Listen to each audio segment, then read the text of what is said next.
Hello and welcome to The Green Room by Deloitte. This is the podcast where we ask the tricky questions about the world around us. I'm George Parrett, and today we're asking, are we taking young voices seriously enough?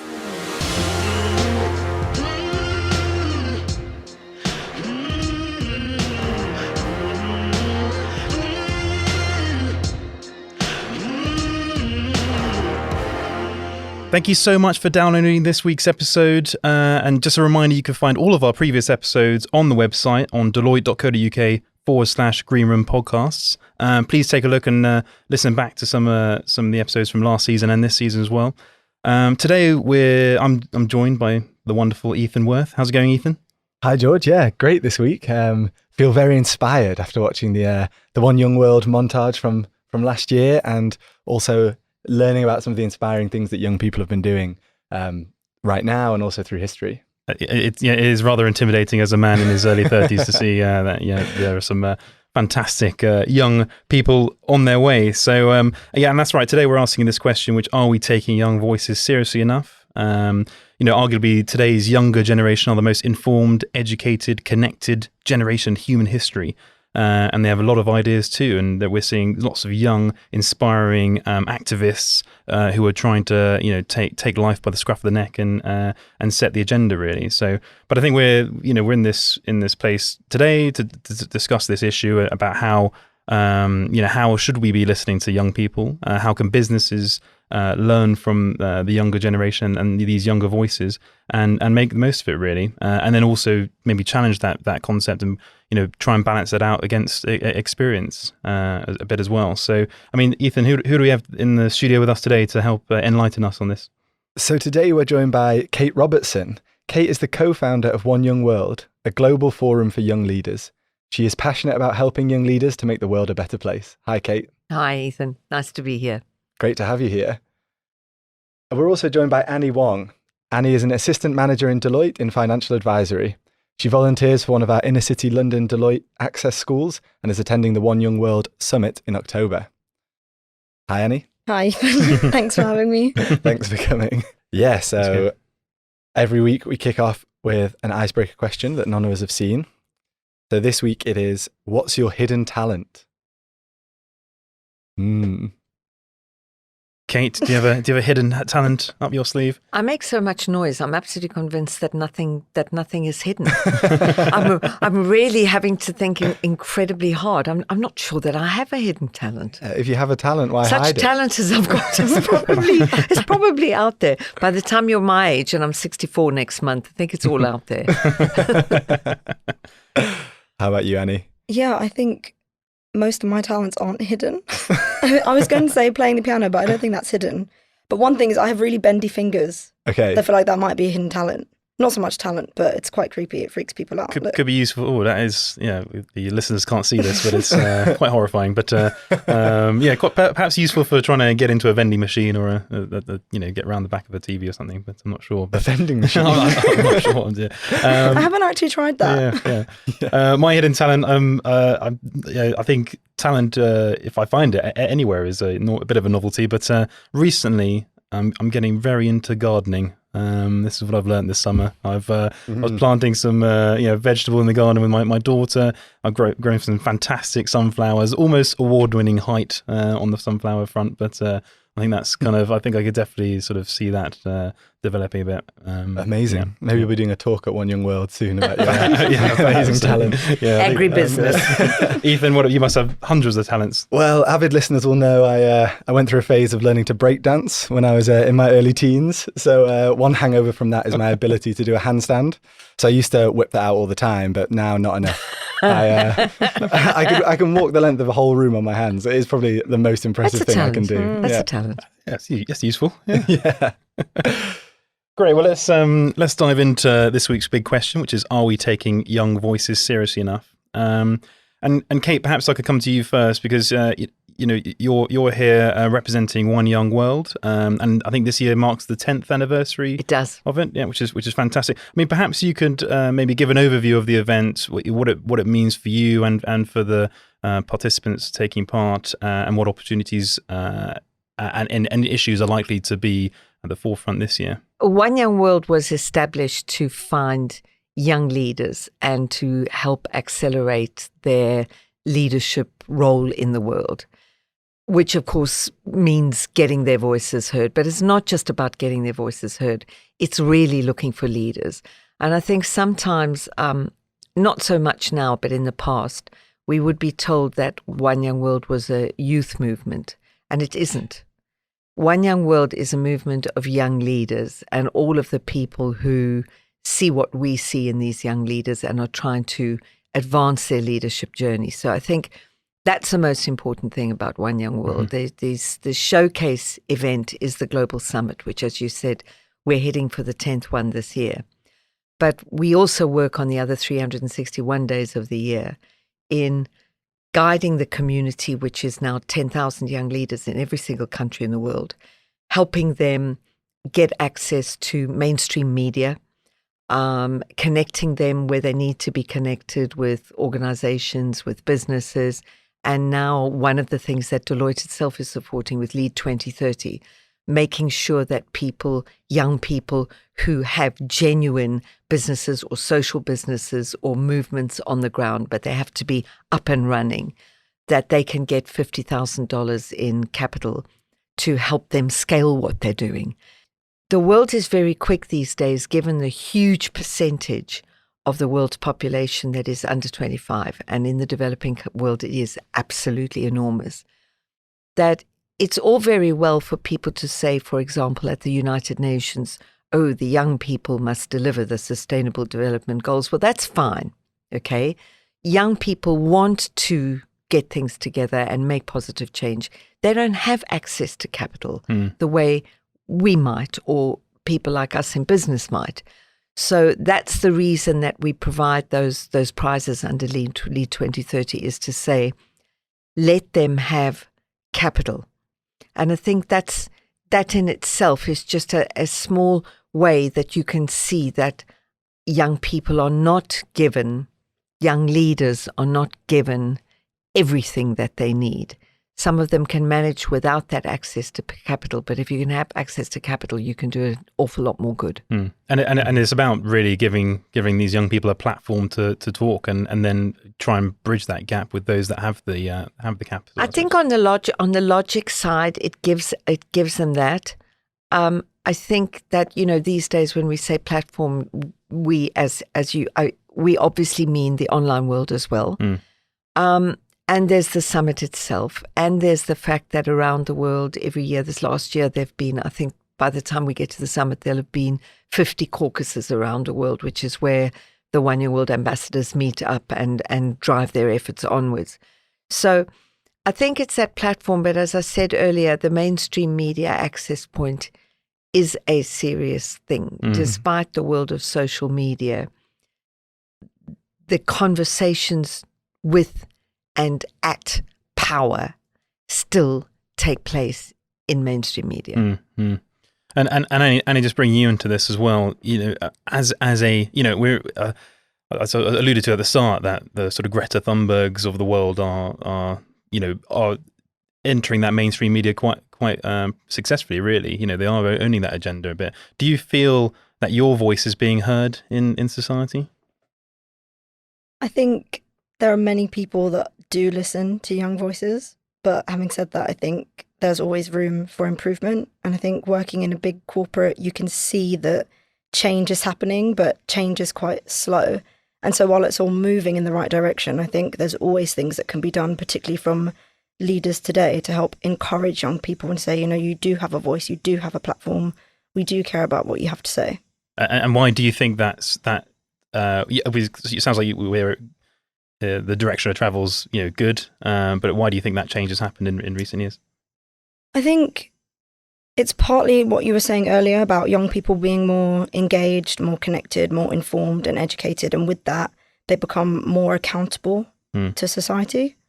And so there's almost that responsibility that they feel that actually if I now have all these platforms and I now have this voice, I should be using it for good and should be using the privilege and the rights that I have for the greater good of communities and society.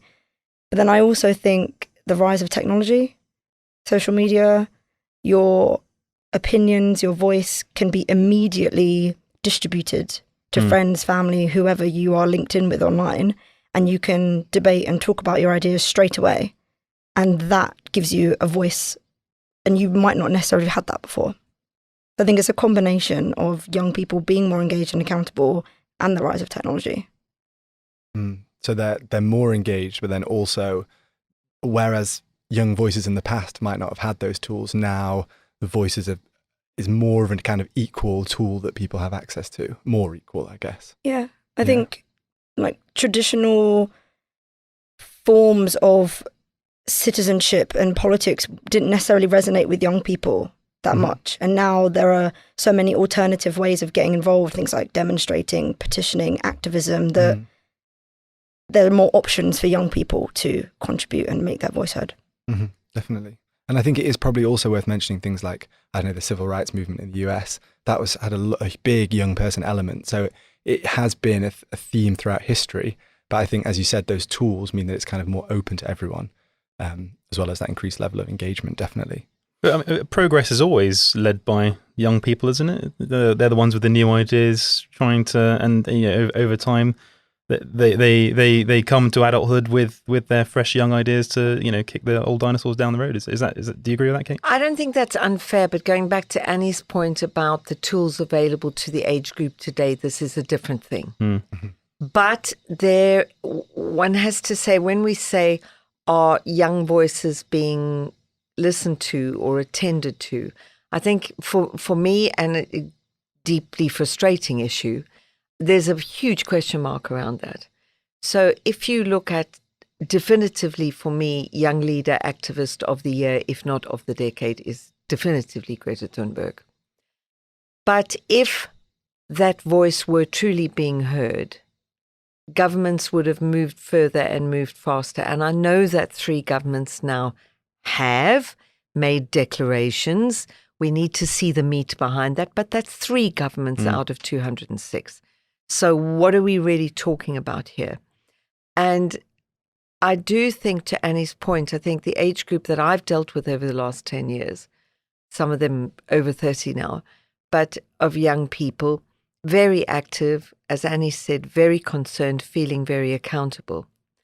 The frightening thing is that the Greta Thunberg age group, which is again under 18 and not the age group that I would ordinarily deal with at One Young World, the thing that concerns me for them is, and there's no soft, rational way of putting this is a frightened generation.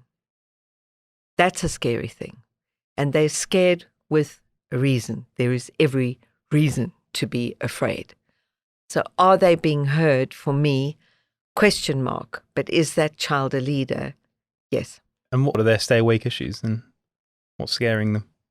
The effect of climate change. And the fact of the matter is, it is absolutely terrifying for every single one of us. Thunberg is right. We should be panicking and heading for the hills as fast as we can go. That is not what is happening. We're all carrying on as though it's kind of all okay. It isn't okay. It's not okay. And the fact that, and it shames my age group, that it takes a 16-year-old to protest the way she has, that's a scary thing. I think also the response from all the other 16-year-olds around the world as well, and how involved they got, kind of shows the scale of feeling globally in that issue. I think it's feeling, but the thing that is really scary about it, and it's even scarier than a human rights issue would be, these are young people in places like Kampala, New Delhi, Sydney, living with the bum side of climate change, going, it's real, it's actually happening. And this is a very, very scary thing. So looking ahead at, One Young World is 10 years old this year, but the Greta generation is going to come through over the next 10 years. Does that fool you, whilst the issues are prevalent and serious, the fact that there is this icon under 18 who can inspire, young people from across the world, that must be quite reassuring, isn't it, in terms of where it could go? I think reassuring, no, but bend the knee to the power that is Greta's movement. Absolutely, no question. I think that my concern would be that there can't be one. So if you look over history, where I come from, Nelson Mandela, or from Pakistan, Malala Yousafzai, or Greta Thunberg, it shouldn't be that you go to prison for 27 years or get shot in the head or have to strike from school every single Friday now for a year. That it's not just your voice being heard, but for people to actually act on something that is that serious. I feel with the young leaders age group that we work with, that in addition to encouraging them to speak to power and to speak truth to power, is encourage them and enabling them to act and not just talk, but also asking them always, with all due humility, to bear in mind that next group coming through and to realize they are not accountable to fools like me and they are not responsible for me, but they are responsible for that next group coming through. The decisions they take, the things they don't do, the moves they don't make, they are responsible for that next lot coming through. And Annie, you're a relationship manager for one of our 1 Million Futures partner schools. So you also have a lot of contact with the generation below us who will be entering the workforce soon. Does this resonate with you around, do they seem like a frightened generation? What are some of the concerns that you're hearing around, maybe immediate concerns going into the world of work, or maybe broader ones around? Yeah, it's an interesting one, because when I was in school and thinking about adulthood, it was definitely around what skills do I have and what experience do I have that I could bring to a company. And what I've seen with the students sort of as young as year 7, so that's 11, 12-year-olds, right the way through to 17, 18, it becomes less about what skills do I have, but what are these companies doing for society? What are these companies doing for the environment? What are they doing for charities, for diversity and inclusion? So it becomes more of a two-way thing. Would I be proud to work for a company, be an adult in this society that values these things, rather than it just being, well, I'm so young, what do I have to offer? It's, what do these companies have to offer me and the world? And that definitely resonates with some of the findings looking at the voice of the millennials, that idea that the importance of corporate social responsibility in choosing their future is getting more and more of a factor. Can I come in here? One of the things that concerns me with it, and I think that Annie is right, and it certainly chimes with my observations, but it chimes with my observations for the industrialized West. There's actually a very, very important thing here, which always brings me back to the importance of the global corporates, because they really can change things anywhere in the world. And they can unify the world in that way. And they can make purpose and responsibility endemic. And they really, really, if they want to, and they don't all, they can lead with that stuff. So there's a sort of inequality between, young voices globally, whether you're from a privileged background in the West and those who aren't from, as privileged are not heard as much. I think it's cultural as well. I worked in the early years with the All China Youth Federation, and they characterize youth as up to 40, which we would never do in the West. Wow. I think when you go to India, there's a very clear instinct to status, and people who are under 35 are not really accorded the social, emotional baggage status that would go around being called a leader. So I think those things are, the cultural differences are there, which doesn't change the correctness of what Annie set out as principle. Yeah, I agree. I think everything we've spoken about has assumed that young people are informed and are educated and do have a platform. And that's not the case for many young people in the UK and globally, like Kate was saying. And Kate, you mentioned that it's up to the global corporates to have that responsibility to, or have an opportunity, I suppose, to listen to those voices and make that difference. I opportunity, yeah, and that's a great way of putting it. It's such an important thing because, and Annie will know this better than I, but in these young age groups, courtesy partly of the financial crisis of 2008. There is a business is bad. And we had, when we were starting One Young World, I had a lot of criticism about, oh, you're very corporate. We don't want to talk for businesses. Interesting. Often coming from the NGO sector, which is a whole another 28 podcasts. But we have always felt, and I believe this passionately, that if you look at the challenges that the future is beset by, climate change included, and everything else, all of these things will be global. Financial crisis was not a national thing. Financial crisis was global, and it was global in a millisecond. It hit everybody at the same time. That's the connected world that we live in. And if we are going to solve for any of these, it's going to take global movement and global agreement. Now, we know how tough global agreement is. It has taken far too long for the Paris Agreement. All hail Christiana Figueras, who is my heroine and did a miracle with that agreement. But it took far too long. That agreement was due 20 years ago. So that's the United Nations, if you like. It's very, not their fault, but it's very difficult to get 196 countries onto the table agreeing something. Complicated. So who are the global actors if it's not the parastatals? The only powerful global actors are business. And the great thing about business, when business leadership is really up for it and up to the mark, a global business can fix anything because global businesses have fantastic systems. So they can execute when they go, we are going to change our policy on inclusion and we are going to change it tonight, right? These are the rules. The whole corporate body moves around the world and things actually change. So I think business's role is wrongly discounted. Businesses can do anything. The damage where businesses don't do what they're supposed to do or set a bad example, you're dealing with a whole nother scary scenario. So take tech, for example, okay? We all understand, and you guys probably better than I, the rules around corporate taxation, okay? And that you can move your tax centers to wherever, okay? Fine. That's the law. The law is not always a moral beast. If you say, I, the citizen, or I, corporate, don't have to pay tax on what I earned from your citizens, right? It's not about the money. It's the fact that you have broken the social contract.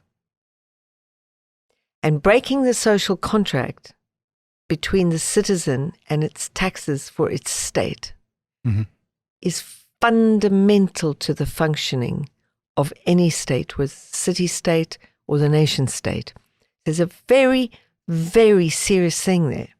And I do think that's where the great corporates of the world, yourselves, the leader in your sector, will make the difference, because the only people who technically would have a view on what is required of global law to address this problem, and it's easy, it's not that hard to address, it's going to take those corporates to help the world to do those kind of things. I was just going to say, actually, Annie, Deloitte does employ 300,000 people globally, and we are in lots and lots of countries. So hopefully, we are in a good place to listen to the young voices and drive that progress. But it's clearly a bit of a challenge, isn't it? Young people not getting heard within a business. That's often the case, where you've got sort of dinosaurs at the top and they're not listening to the youth that's coming through. Have you had that experience?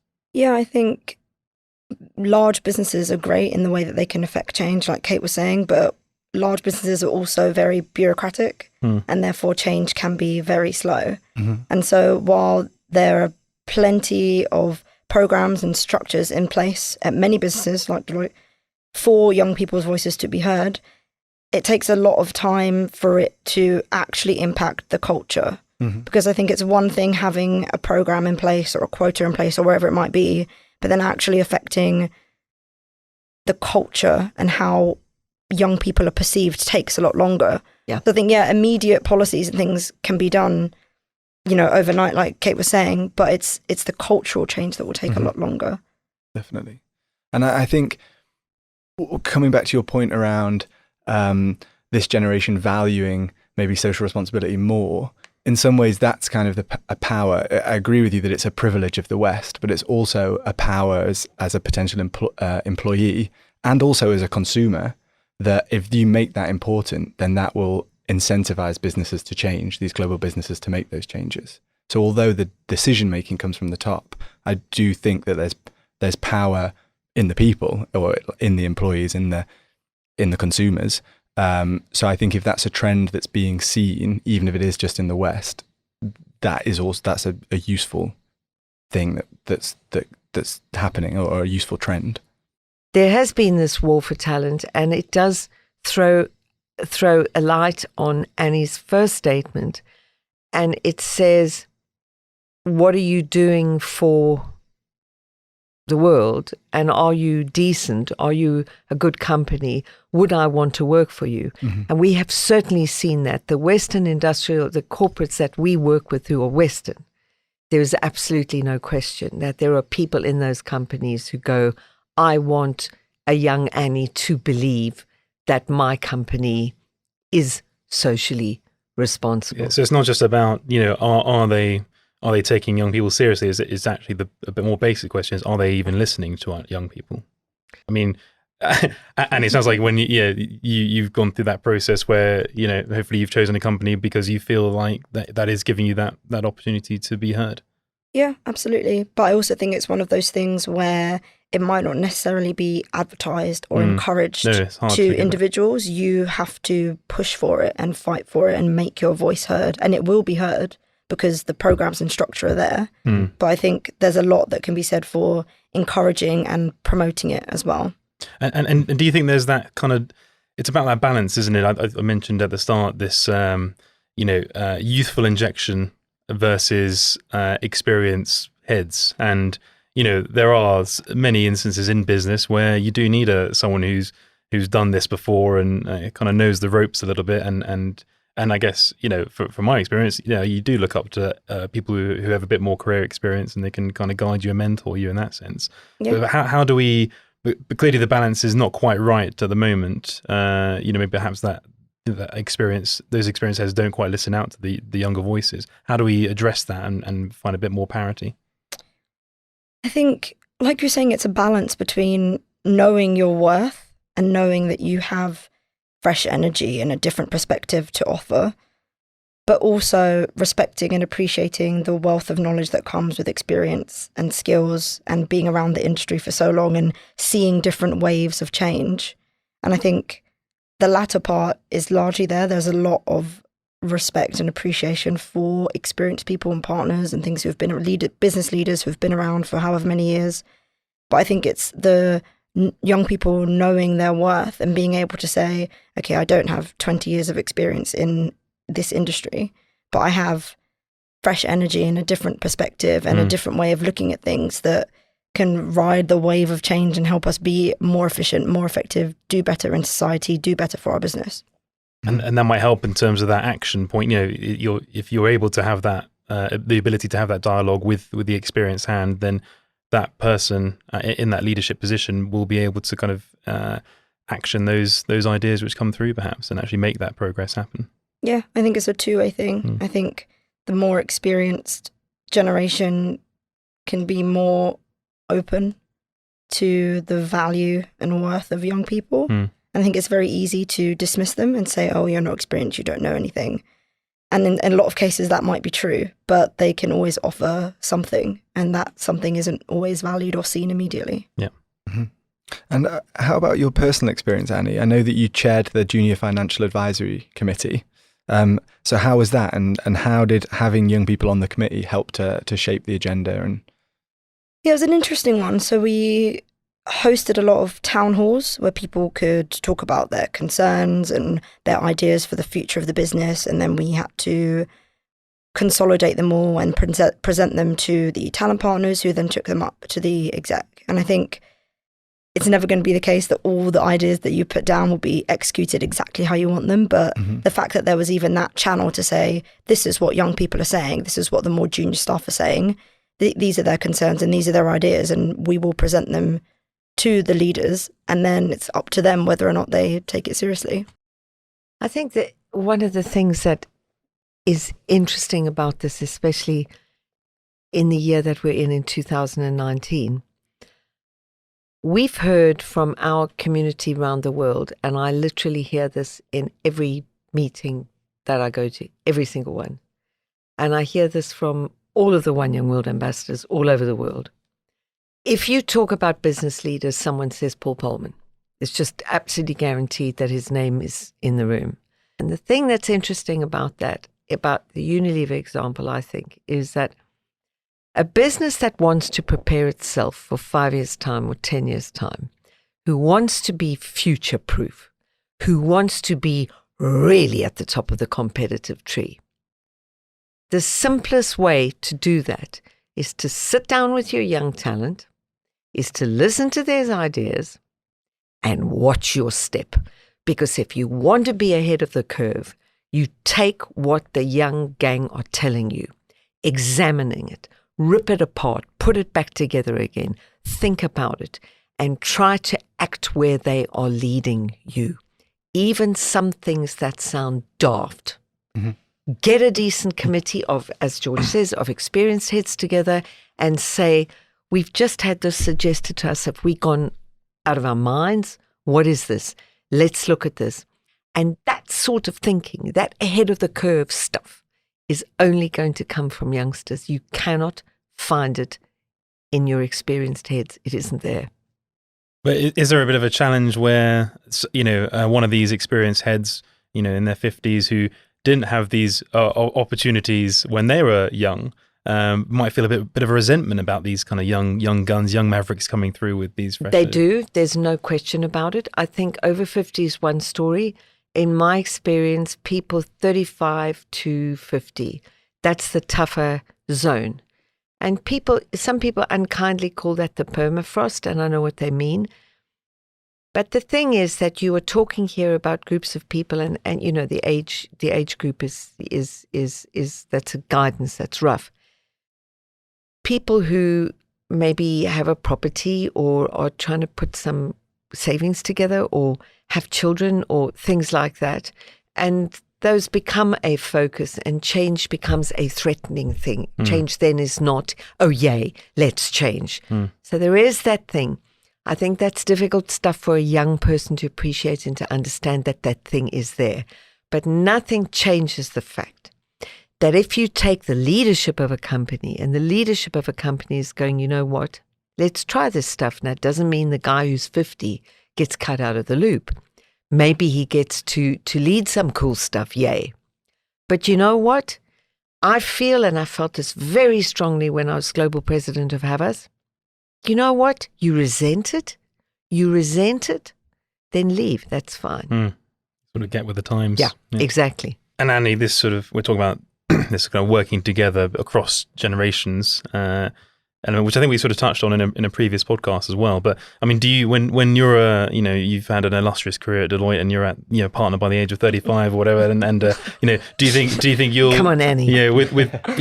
Do you think you'll remember the fact that it's the importance of listening to the young guns coming through, or do you think that actually those kind of those life pressures, which the mortgages and the children, and remembering to sort your car out and stuff like that, is that going to dwell more in your mind than whatever Greta Thunberg's doing? Well, I hope not. I think having grown up in the generation that I have, it would be very difficult to forget. And I think that's one of the main issues, is that it's not about being older or more experienced that makes you less likely to be adaptable to change. It's the environment that you grew up in when you were on your way there. Yeah. And so I think as more and more young people develop and become more senior and come into these leadership roles, the change will start to happen more quickly, because they grew up knowing what it was like to not be listened to have to fight for a platform. and grew up with this technology, so they understand the power of it and understand how quickly things can be done when you put your mind to it. And I think that's the way that change will happen. And we've gone through 10 years of, social media platforms coming through and then, traditional media, trying to catch up to those audiences and access that as well. I guess teenagers come into adulthood, they'll actually have that base platform there to communicate. So it shouldn't be as hard as it has been, I suppose. No, I agree. I think it resonates with young people a lot more, and growing up with those platforms and with the growth in technology, it's very easy to be adaptable to it. And you grow up learning that, certain apps or programs that you're using today in a month's time, you probably can't use anymore, have probably become obsolete. And so you're very used to having to change and be adaptable and think of new ways of communicating, new ways of connecting, new ways of putting yourself out there. Yeah, I remember when MySpace and Bebo that's where I lived. We're Bebo? No. It was just me. I do have a Bebo profile, actually. Right. Still. Hopefully not. Hopefully it's disappeared into the ether. Kate, we must talk about, you have a new book out, which is called How to Make a Difference, available from all good retailers, I imagine. 5-star reviews all around, similar to this podcast. But I mean, I guess there is one chapter there on how to change a big organization, and perhaps you can maybe quickly talk about what the book's offering and some practical tips on that sort of organizational level in terms of how do we change our approach. Well, we wanted to put the book out because every year at One Young World, immediately after the summit, we have not only the delegates to that summit, but also people like yourselves who work around them saying, I like my job, but, I've got kids, or I heard somebody talking at the summit and I want to make a difference. I want to do something. I want to be part of something. But quite often the challenge that the person has identified, or the thing they're frustrated with, or the thing they think they would like to create, they don't know how. And we know the privilege that we have of working at One Young World means that we have met some of the most incredible activists, successful activists in the world. And they can tell you so much. They can tell you so many shortcuts. You want to change the law, start like this, do this. These are the people you're going to need. Then you do this, then you do that. There was so much. So in terms of changing organizations, Pullman was an obvious voice that we went to. But there were several great business leaders that we talked to. And, Reckitt Benckiser's CEO, Rakesh Kapoor, who's had an extraordinary successful career as a business person and massive negative corporate challenges in latter years, massive challenges. And these people really do know. And if you say to them, like Paul, you mentioned permafrost, and Paul has an immediate negative reaction to the term. And he said, if you come up with a pejorative, negative term like that, you've alienated that group. And then you wonder why they don't want to move. Well, guess what? Your fault, mate. So there were so many things, and we just felt that this privilege that we had to get to these people, interview the people that we know are huge, and put them in a book and hope it's useful to our community. For me, I heard genius. When I say it was a privilege, and I'm not using the word lightly, it is such a privilege to talk to these people. It's like religion for me. I mean, Joshua Wong, who's one of the leaders of the protests in Hong Kong, who I had heard about with the umbrella protest 4 years ago, we managed to get hold of him, and I had the honor of interviewing him.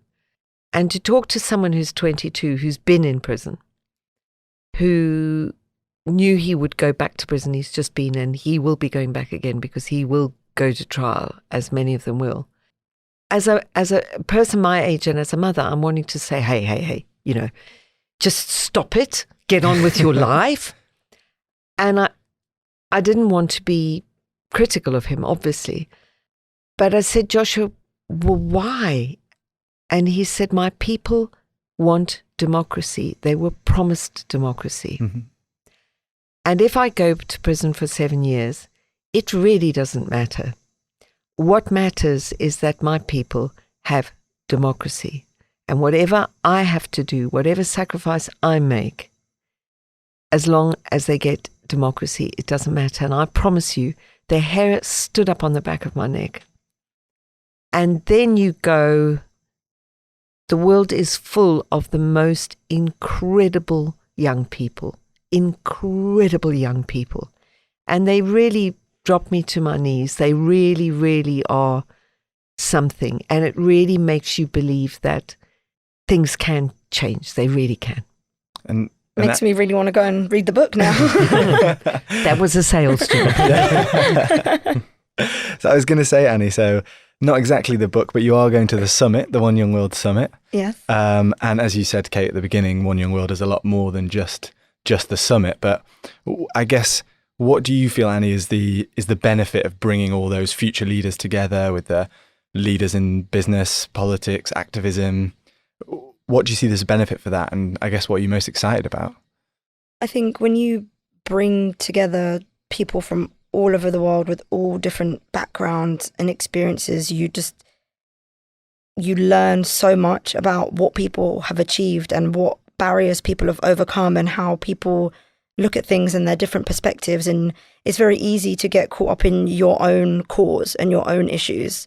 So I think one of the things I'm most excited about is going and learning from the other delegates who have done amazing things from wherever in the world they're from, and what I can learn from them in terms of their ideas, how they overcame things, who they spoke to, different ways of approaching things, because you can always learn from people. There's always more that can be done. Mm-hmm. Definitely. So not even just the people who have come to speak to you, but also just what you can learn from the other delegates from around the world. Yeah, exactly. Definitely. And not just the summit, but everything that comes after it, the groups that you can form, the causes that you can get behind, everything from the summit onwards. And as much as the summit has amazing, famous people from all over the world, the most important people at those summits are absolutely the delegates. And the most, although it doesn't show in the promotional film, 80% of the talking at those summits is done by the delegates and not by the famous people. And that's exactly as it should be. But as Annie says, the delegates to see people from all over the world in one place is a fantastic thing. Well, Kate and Annie, I think we've got to wrap it up, I'm afraid. But it's a fascinating conversation. We can chat for hours. But I don't know. I'm definitely going to absorb as much content from the summit as possible. I think that's fair to say. I mean, and personally, I feel fairly optimistic. I think young people will make the world greater again. But perhaps in a nutshell, you could answer this week's question. Maybe Annie, or maybe just a few words. Are we taking young people seriously enough? Can I say yes, but? Of course. So Absolutely. yes, I think many people are, but there are still many people that aren't, and there's always room for improvement, and there's always more that can be done. How about you, Kate? What do you think? No, if we were, then there would be legislation to sort out climate change. There could be legislation could be there right here, right now. It's just not that difficult, but the companies are going to need legislation. We need governments to be better than they are everywhere. Well, Kate and Annie, thank you so much for coming, and safe journey back. Thanks a lot. Thank you. Thanks, guys. Thanks for listening to this episode of The Green Room by Deloitte. Tune in next time for our next big question.